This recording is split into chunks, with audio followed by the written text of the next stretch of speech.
সারা বাংলাদেশে যখন শিক্ষকদেরকে পদত্যাগ করানোর হিড়িক পড়েছে, ঠিক তখনই মদনপুর ছাত্র সমাজের পক্ষ থেকে মদনপুরের সকল শিক্ষকদেরকে ফুলের শুভেচ্ছা দেওয়ার আয়োজন করেছে। মদনপুরে যে সকল শিক্ষা প্রতিষ্ঠানগুলো রয়েছে তার মধ্যে সেরা বিদ্যাপীঠ, নাজিমুদ্দিন ভূঁইয়া ডিগ্রি কলেজ, এই সকল প্রতিষ্ঠানের সম্মানিত শিক্ষকদেরকে দল মত নির্বিশেষে তাদের নিজেদের কার্যক্রম সুন্দরভাবে চালিয়ে যেতে আহ্বান জানানো হয়েছে। এতদিনের চাপা কষ্টগুলো তারাও আমাদের সাথে শেয়ার করেছে, তারাও আমাদের সাথে একমত হয়েছে যে প্রতিষ্ঠান কোনো রাজনৈতিক অঙ্গসংস্থান নয়, প্রতিষ্ঠান দল মত নির্বিশেষে তার আপন গতিতে চলবে।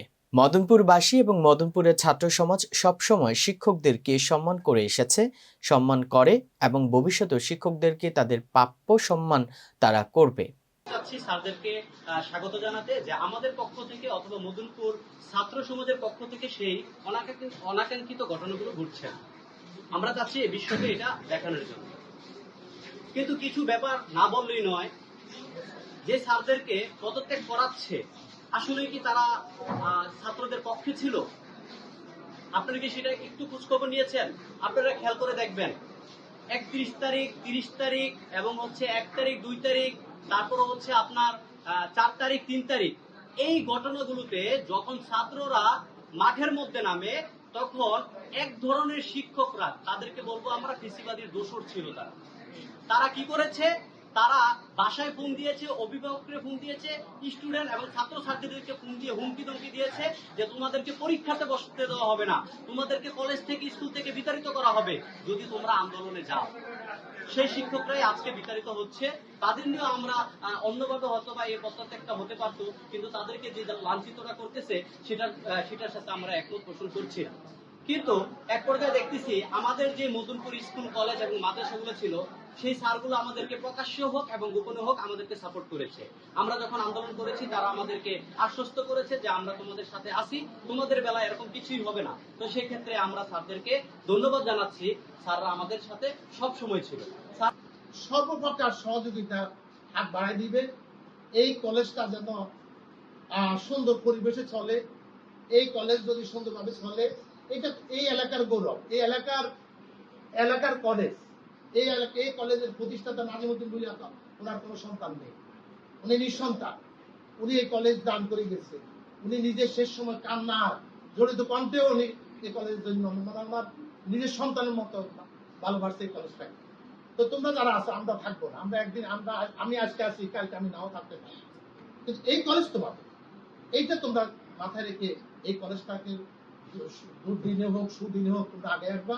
আমরা যে কোনো সময় তোমরা আসবে, যে কোনো সহযোগিতা তোমাদের আমরা করব ইনশাআল্লাহ। ধন্যবাদ সবাইকে। এই এবং আমার প্রিয় ছাত্রছাত্রীরা, আসসালামু আলাইকুম ওয়া রাহমাতুল্লাহি ওয়া বারাকাতুহু। আজকের এই অনুষ্ঠানের আয়োজক যারা তোমরা এখানে উপস্থিত, তোমাদেরকে আমার পক্ষ থেকে এবং কলেজের পক্ষ থেকে আন্তরিক অভিনন্দন, শুভেচ্ছা এবং ভালোবাসা। তোমরা ছাত্ররা যা ঘটায় তা অভূতপূর্ব, কিন্তু আল্লাহর পক্ষ থেকে এই সহযোগিতা আসছে। ছাত্ররা শুধুমাত্র ইল্লা, কিন্তু আল্লাহ রব্বুল আলামিনের পক্ষ থেকে আমরা বলবো যে রহমত, বরকত এবং ওইখান থেকে আমাদের সহযোগিতা আসছে, যে কারণে আমরা দেখি আওয়ামী লীগ খুব সহজেই, আমি বলবো যে ক্ষমতাচ্যুত হয়ে দেশ ছেড়ে পালিয়ে চলে গেছে। এর জন্য এই ছাত্ররাই ধন্যবাদ পাওয়ার যোগ্য। অনেক ছাত্ররা এখন পড়ছে এই 29 বছর প্রায় কলেজে। 29 বছরের জীবনে আমরা সবসময় একটা জিনিস চিন্তা করেছি, কিভাবে ভালো পাঠদান করা যায়, ছাত্রদের মঙ্গল করা যায়।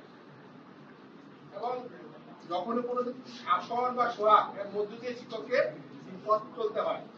কখনো যদি আমরা শাসন করে থাকি, মনে করতে হবে এটা তোমাদের মঙ্গলের জন্য, কখনো যদি আদর করে থাকি, তোমাদের এটা রিওয়ার্ড। তো আমরা এই যে সম্প্রতি যে তোমাদের ছাত্র জনতার যে অভ্যুত্থান হয়ে গেল, এই অভ্যুত্থানের পাশাপাশি আমাদের যে নতুন আমরা স্বাধীনতা, অনেকে বলে নতুন ভাবে আমাদের যে মদনপুর ছাত্র সমাজ। দর্শক, ভিডিওটি ভালো লেগে থাকলে অবশ্যই লাইক কমেন্ট শেয়ার করে কাজী টিভি নিউজ 24 এর সাথেই থাকুন এবং সবার আগে সকল আপডেট পেতে ভিজিট করুন www.kazitv news24.com।